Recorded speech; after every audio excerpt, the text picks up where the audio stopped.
Kasi naman, alam mo, merong... nagmamadali kasi ako eh. Malilate na ako sa training. Hindi nakalimutan ko na. Tara, kumain muna tayo. Saka magpalit ka na din, basang-basa. Sige, salamat. Wait lang. Yaya, yung pagkain naman. Wait, kukuha lang ako ng damit. Sige. Oh. Doon ka muna sa CR, magpalit ka. Saan? Mas kakain na tayo? Diyan lang. Sige, sige. Salamat. Sige. Hintayin kita dito. Sige. Wala isa. Okay ka na pala. Tara. Kain na. Kakain na po. Sige. Upo ka na. Sige. Pengin naman tubig. Ano po? Thank you.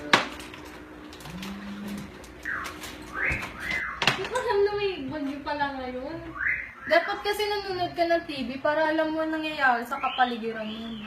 Minsan, masyado kasi akong busy. Lagi na lang ako doon sa trabaho, minsan sa training pa. Magdala ka na ng payong, saka dapat updated ka sa news. Oh, sige, next time.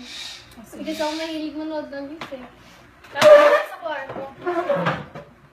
Kaya pa, so alam mo bang gagawin before, during, after ng baha sa bagyo? Hindi ko alam eh, ano ba dapat gawin ito? Kasi nanood ako sa YouTube kanina.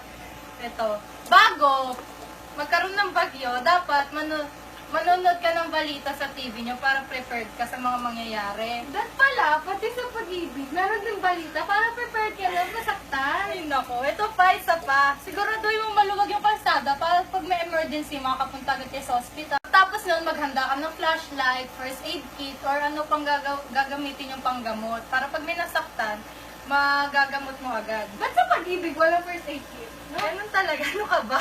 Ito pa, siguraduhin mo hindi maaabot ng baha yung mga kuryente para walang masaktan.